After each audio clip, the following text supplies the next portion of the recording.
Well, here I am again. Rather strangely, to put a few facts straight, again about Alex Sanders and the last days of his life.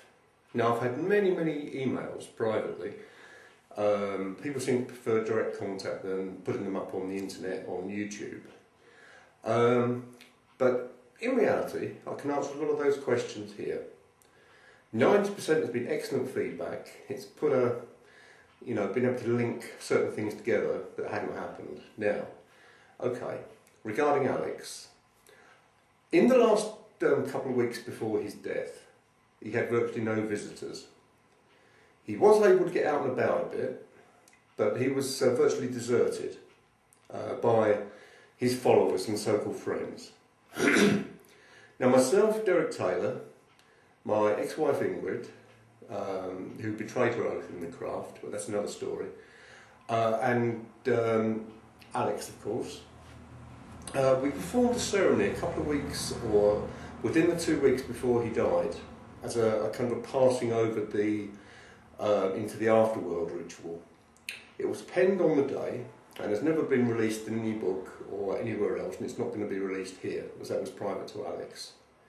And at the time, it was actually joked that the best day that, if he wanted a publicity stunt that he could go out on, would be the Witch Festival of Beltane, or Beltane, depends how you want to pronounce it, different spellings, etc. He did in fact die on that day, so that was like Alex's last laugh, if you like. But having thought about another film that I put up here the other day about artifacts and whether they have power or whether people collect them and all this sort of thing. I mean, okay, there are two ways that you can do this. There can be a museum, like the Boscastle Witchcraft Museum, or there can be a private collector who may want to put these items to their use. And I must say that that is how I would prefer things to be. Now, the other thing that is widely spread around is that I stole Alex Sanders' Book of Shadows after his death. This was absolute rubbish, because the Book of Shadows were loaned to me by both Alex when he was alive and by Derek to make copies of for anybody who wanted to follow Alex's tradition in the craft. Now, to be fair there, at the time Alex didn't realise that one of the people that would see his Book of Shadows would actually be Doreen Valiente, a respected elder from the Gardnerian part of Wicca, who did in fact help write many parts of the Book of Shadows themselves. Sadly, 2 years after Alex's death, Doreen passed away as well. But I did have the honour, if you want to say that, to take the actual Book of Shadows over to her in Brighton, and not many people in her working days had actually seen her own Book of Shadows, which I did actually see. And she compared the two together, so you had Alex's Book of Shadows and Doreen's Book of Shadows there, right next to each other, and even the spelling mistakes are copied directly from a Gardnerian source. So it's without little doubt that Alex's Book of Shadows did come from Gardnerian Wicca. But that's beside the point, because Alex did go on, because he was a showman and a shaman, to create the craft and procreate the craft all over the world. And the whole tradition's been named after him. He put his own little fads and quirks into it, naturally. But rather interestingly, he has now thousands of followers worldwide. And it is a genuine belief system, maybe not to me and to others viewing this. To these people, it is a genuine belief system. Now, going back to artifacts, I met a chap not long ago who came up from Hampshire, and he gave off the same vibes as Alex used to. I don't mean in his sexuality or anything like that, but in the energy field that was around him. And my honest opinion is if Alex could reincarnate, or if there was a kind of a rebirth of Alex, then it would be in this particular person. Now, artifacts, okay, they can contain power or they can contain memories. Now, I've got a few of mine here. This one is a stang, and you've probably seen these before.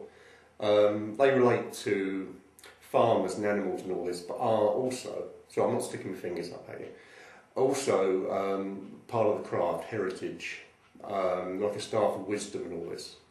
Now this particular one was actually blessed by Doreen Valiente for the user. And for a short time Ingrid used this, but she couldn't actually open the key to how it worked.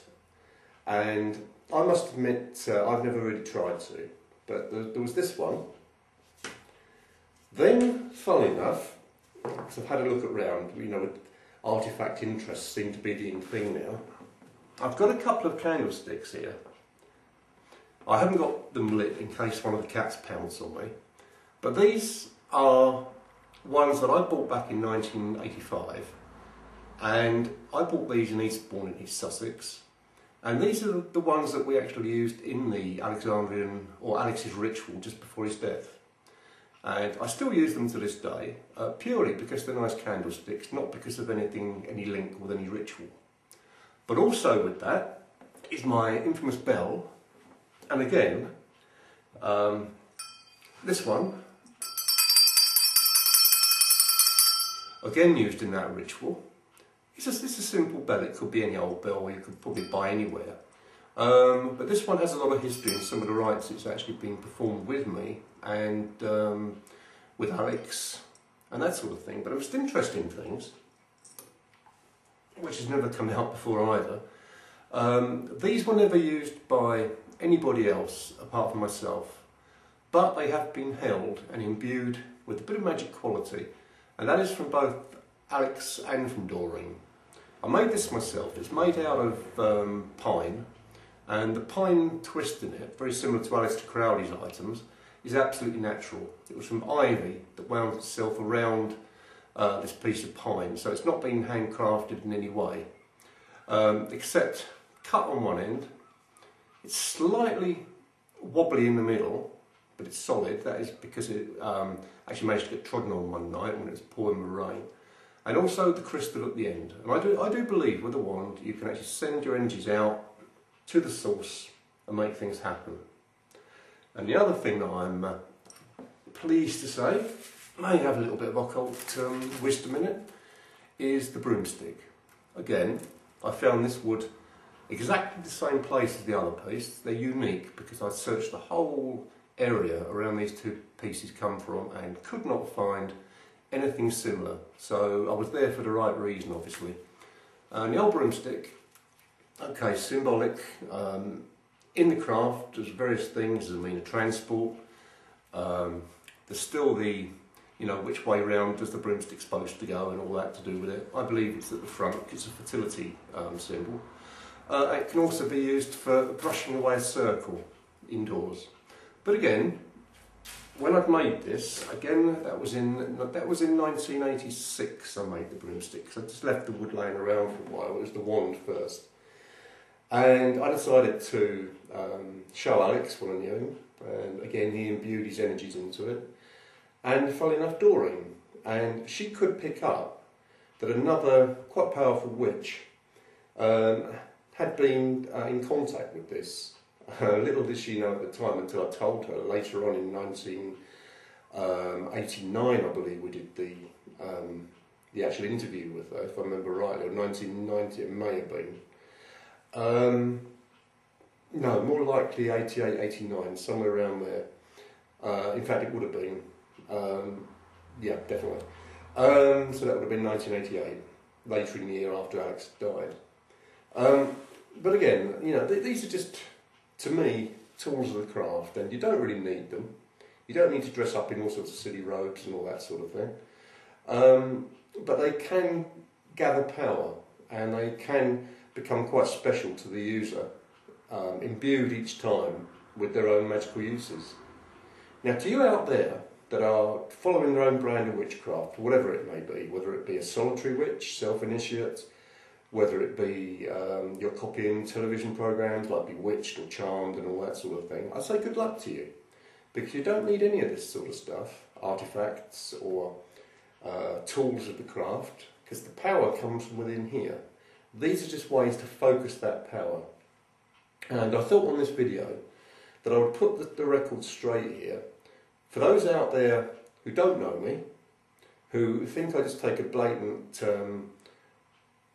snipe at Alexandrians and Gardnerians. That's not the case. I don't take a snipe at the actual people themselves in reality.